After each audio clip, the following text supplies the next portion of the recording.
Closed captioning for the Casey Malone Show is sponsored by Hunter Stevens Land Title Agency. Integrity, service, and commitment you can trust. Oh yeah, Casey Malone is serving up local. It's time for the stories of our region, the tastes, the sights, the sounds, and the people in and around the valley. Get ready for some local flavor on the Casey Malone Show. Today we celebrate the Ursuline sisters' 150 years in the valley. Author Tom Welsh's book chronicles their service, and Sister Mary Alice shares her scone recipe with me. But first, the future plans for their many ministries to continue. Sister Mary McCormick is the General Superior here at the Ursuline Order in the Mahoning Valley. The celebration of 150 years, and the book was an excellent addition to this. Yeah, well, thank you. I can't say I'm really running the whole operation. I have a lot of help. You're the leader. You're taking care of all the Got to oversee it, and that's been Yes. a lot of fun. It really has its roots back with our founder, St. Angela Merici, who said as part of her writings, if things change, change with it. And we've really taken that to heart. And so always the sisters are really involved in what they're doing at the moment. But there is always an eye to the future. And part of that, of course, is financial management. So those are skills we've all learned on the job, because none of us were trained in the beginning about finance or accounting or anything like that. And to really think about, keeping this mother house and keeping it modern. Right. And keeping it available to others other than just the order. Right. And that is really going to be the path forward. It is. Because this is a great building. It does have a lot of potential, and there's so many things you can do with it because of its size. I mean, assisted living, that's an excellent idea, to raise funds. When we moved here, and that was about 60 years ago, it was a sense of this is a place that the sisters can be. Canfield is a great location, and we're right by Youngstown, we're right by Boardman, we're right by Austintown as well, and so it's been a great location for us. But always, the things we've been given by God and God's people, they're not only for ourselves, we want to share them.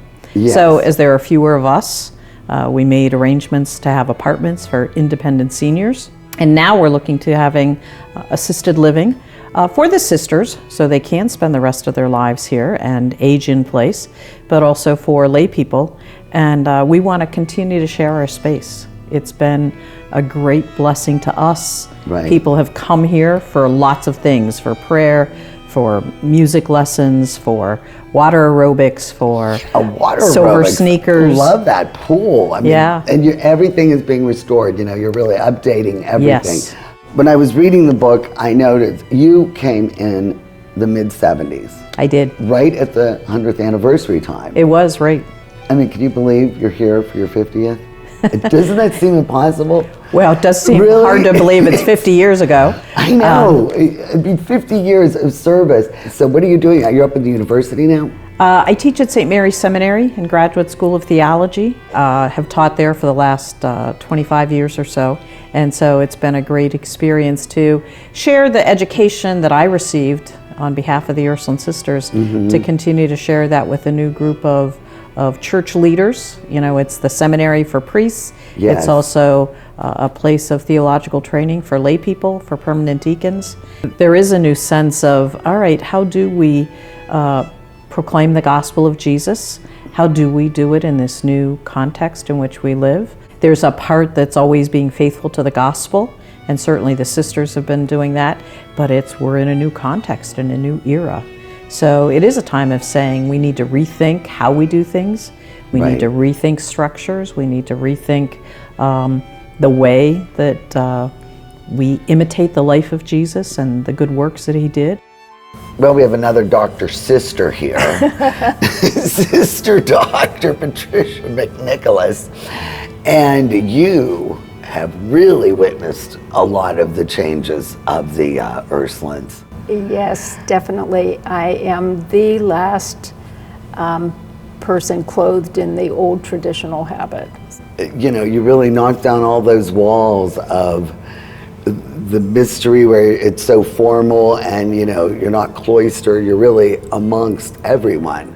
In the community and knowing the people in the community, and really we're so rooted in this community.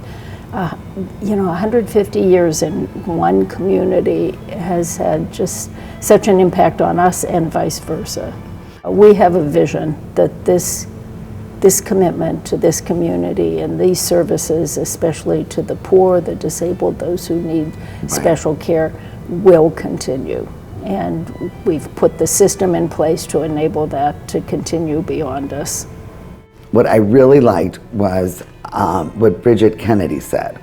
When she said the Ursulines brought the church to the people instead of expecting the people to show up at their door. And I thought that was such a great summation for how your ministries are now, because you are out there, your outreach, it's so diverse, and I thought it was interesting how instead of everybody being in charge of each one, you now formed a big umbrella. We did, yeah. So now you're called the Ursuline Sisters Mission. Mm-hmm.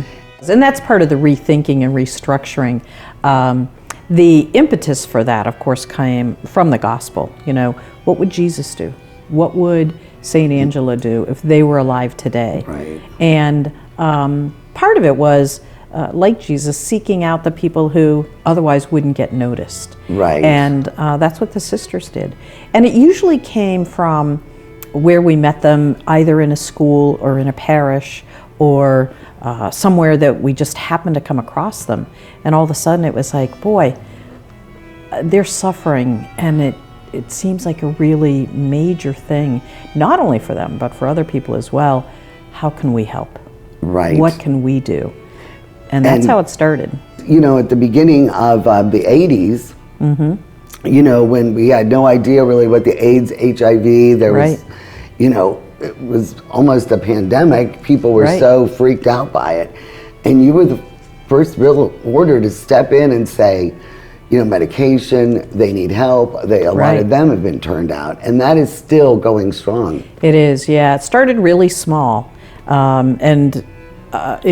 Because it grew, everybody was so fearful in the beginning. Right. But that reaching out to individuals who were infected with AIDS, or then they're members of their families.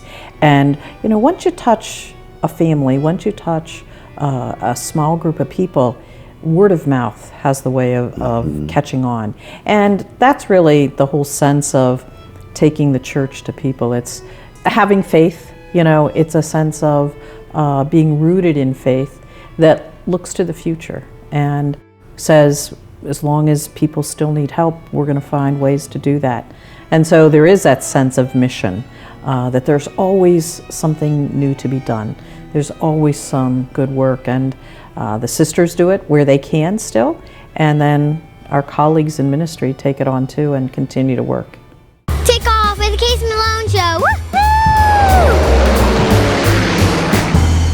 Hi, I'm Robbie Fellman. And I'm John Stanko from Boardman Subaru. Subaru is the best-selling all-wheel drive brand in America for the last 10 years. And rated #1 in safety for 4 years in a row. Come and see the legendary Subaru Forester, all new and fully redesigned for 2025. Or check out the 7-passenger Subaru Ascent, a top-ranked 3-row SUV according to Motor Trend. Award-winning vehicles and award-winning service. Only at Boardman Subaru, just south of Route 224 on South Avenue.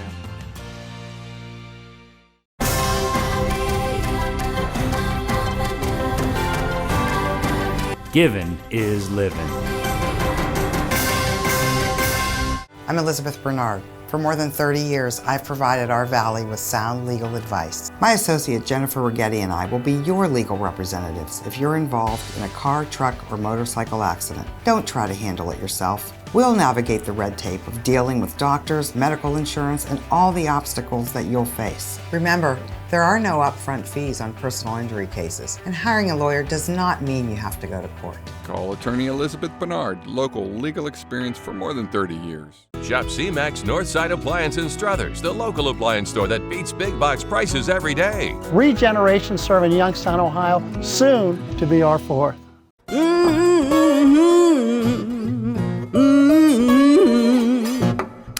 You better come on in my kitchen.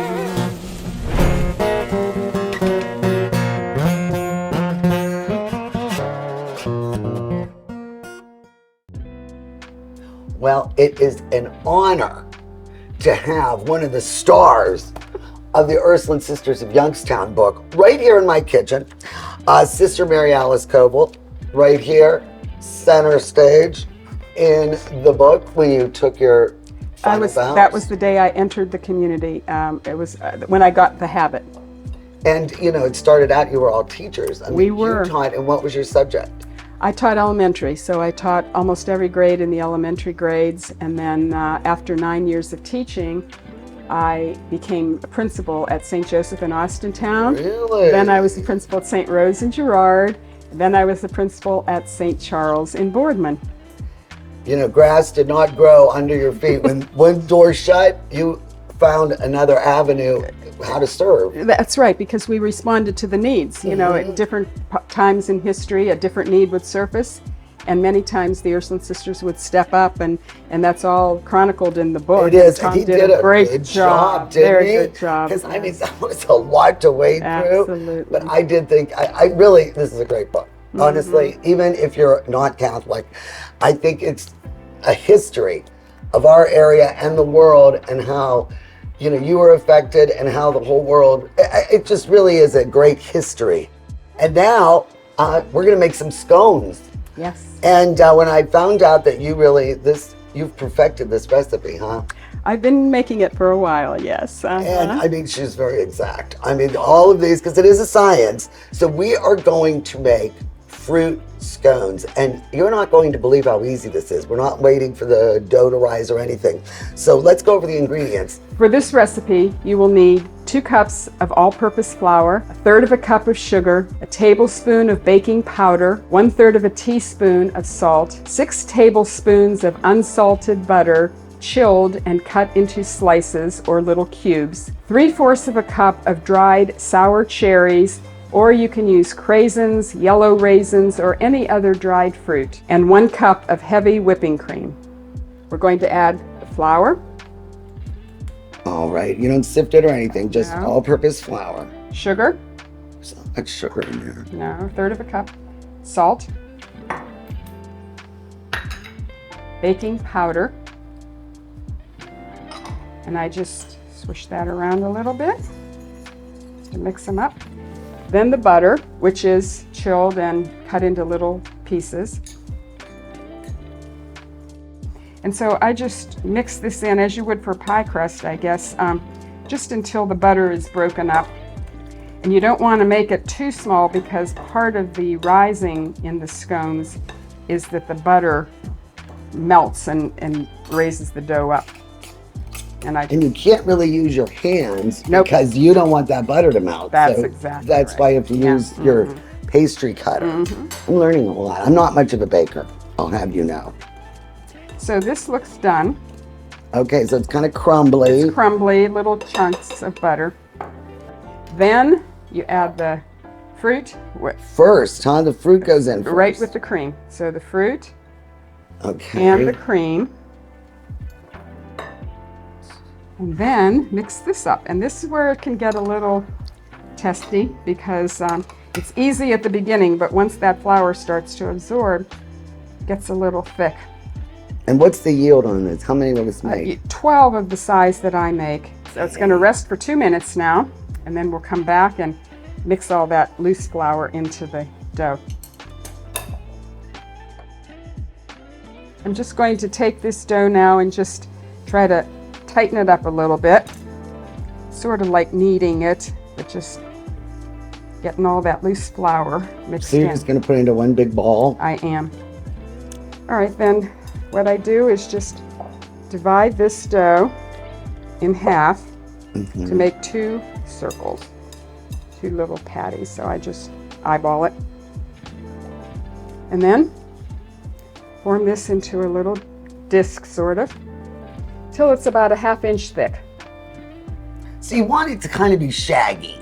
Yeah. You know, Okay, is that the right word to That use? could be the dough? edges, yeah. A little shaggy. Okay. All right, there you go. Try to make them both the same depth, because then they'll cook the same. Right, you want them to cook evenly. Now you brought this I did. A friend of mine, I borrowed it from her. I've made scones in that. It's an official, I guess it's an official scone pan. Yes. And they sell them on Amazon, but what they are is just little partitions already. And what you do is just stuff the dough into each of these little triangles. And then you have them all now uniform. that's right, they all come out the same. Now this dough does not fill 16 squares, it only fills about 12. Oh, I see. Because Okay. this recipe makes 12 scones. I did bring my own pan though, because I'm used to baking on that pan, and I just wanted to make sure it worked the same way. Then here's the trick, you just cut it into 6 wedges. So this. Oh, and I preheated the oven to 400 degrees, by the way. Mm-hmm. That's very important. I always forget to mention that. Then I just take these, and they do need a little space in between. If the cherries or the raisins or whatever fruit, if they're sticking out on the pan, I just sort of tuck them in because they tend to burn. The last step is just to sprinkle them with sugar, and they are ready to go. So we'll start watching this at 13 minutes. Okay. Just in case these didn't work out, this is her maid. She brought her own, just in case. And these look delicious. Now, what kind are these? These are cherry. Oh, okay, I like this. These are cherry and raisin. I mixed them together. Uh-huh. And the ones that we made today were craisins. This is really good. They are good. They're so flaky and crumbly, which I really like. Mm-hmm. And you get that little pop of the tartness sour of the tartness. I love it. Well, it was an honor to have you in my kitchen. It was. I am thrilled that you were here. Thank you so much. It was a privilege for me to be here because I watch you every week, and so You do? now I'm. You're not lying, are you? No, I'm not lying. I scan those recipes and see what looks good, and I try them. Mm-hmm. Thank you. So go to my website, CaseyMaloneShow.com, and look for the fruit scone recipe, courtesy of Sister Mary Alice, and you'll be able to make these at your house too. Sister, they're just delicious. Good. Fabulous. Fabulous. This is the Casey Malone Show. Locally sourced is good, whether it's ingredients or a bank, and that's why my bank is Farmers National Bank. Since 1887, Farmers has remained rock solid through every economic condition. Having a bank with a history of safety, soundness, and conservative management is a must. It all boils down to this.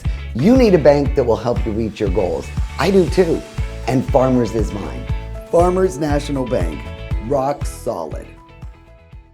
This is GABA Camp, an all-inclusive resort campground for our friends with disabilities. We're not done. Let's help our friends with disabilities. We need additional cabins and a lodge. Donate now, GABACamp.com. Giving is living.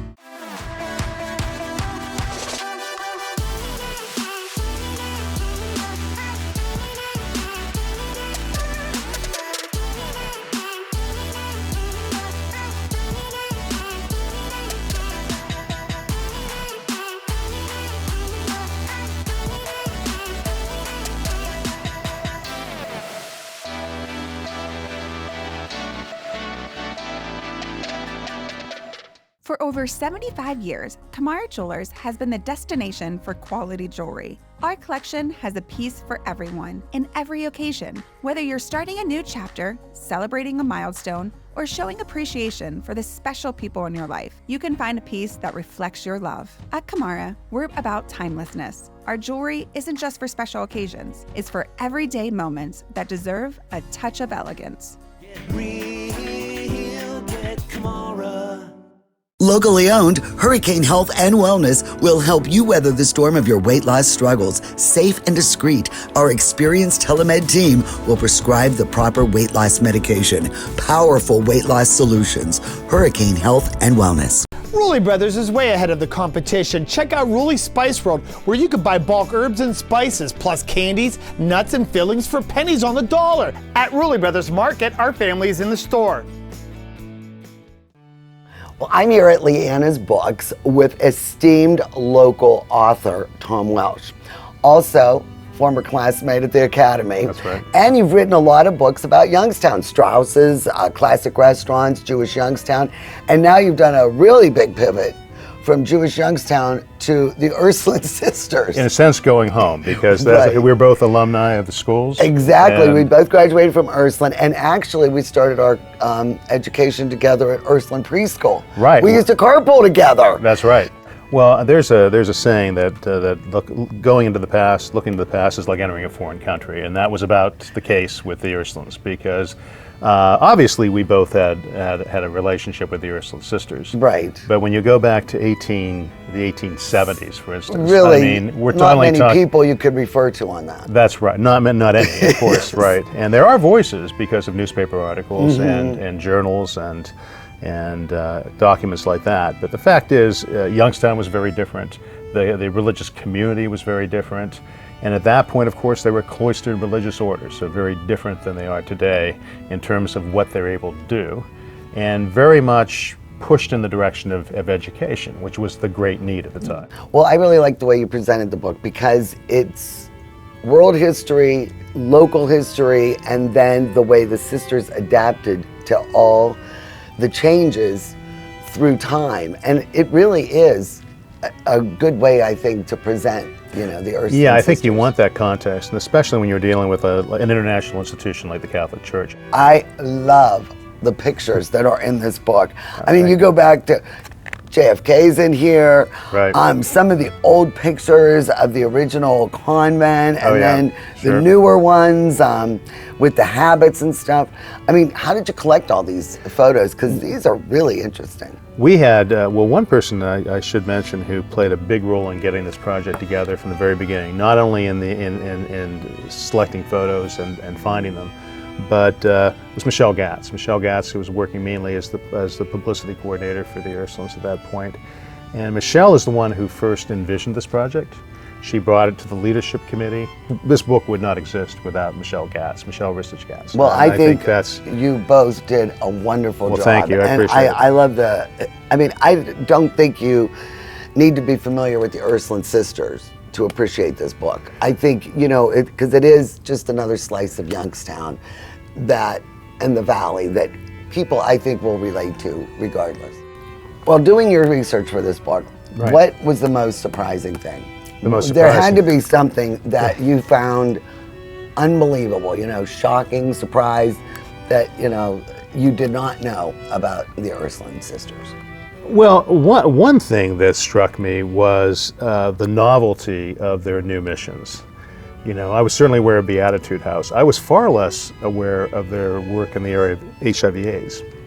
I certainly didn't know that the only HIV/AIDS clinic in the Youngstown area was established by the Ursuline sisters, which I think a lot of people don't know. And they still provide medication. Absolutely. I mean, it is still very, very active. And that was actually one of the hardest pieces to write because of the organic nature of that ministry.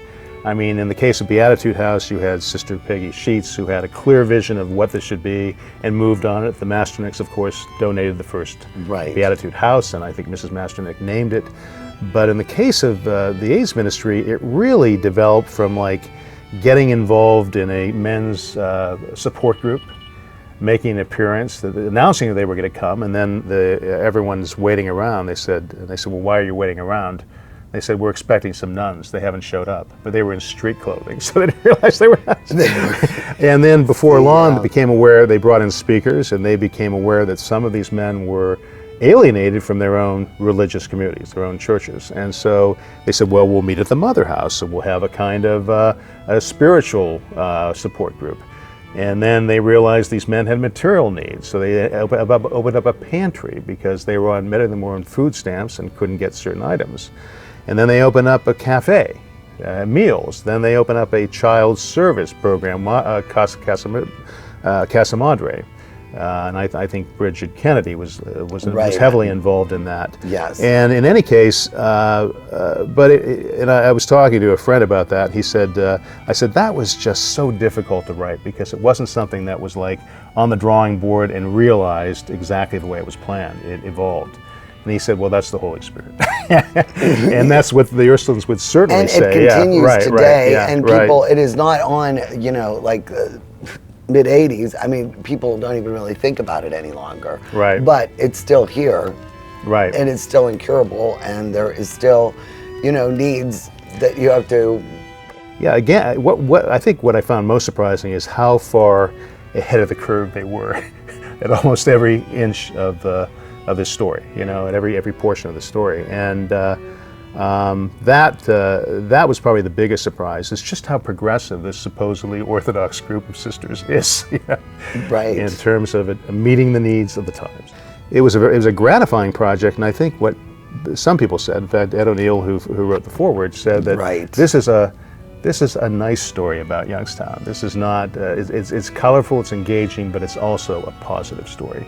And we don't always have that. Right, we have the mills shutting down, the mob and all that, but you're right, it is positive. Right, and I think his motive for writing a foreword, by the way, is worth mentioning, because his start in acting began at Ursuline High School.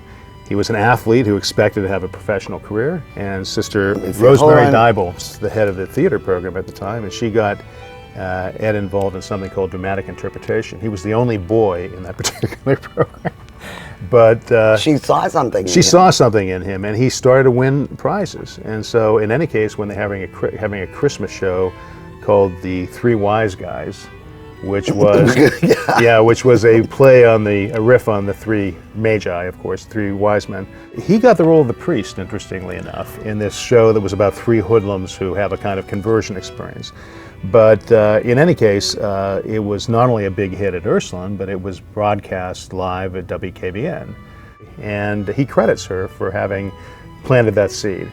And there are so many people like that. When you think about the number of people who have been touched by the Ursulines over the decades, it's almost incalculable, And so I think that's probably their biggest legacy, is their long-term impact on the community. For more information regarding any content from our show, please visit our website, CaseyMaloneShow.com. Your comments and ideas are appreciated.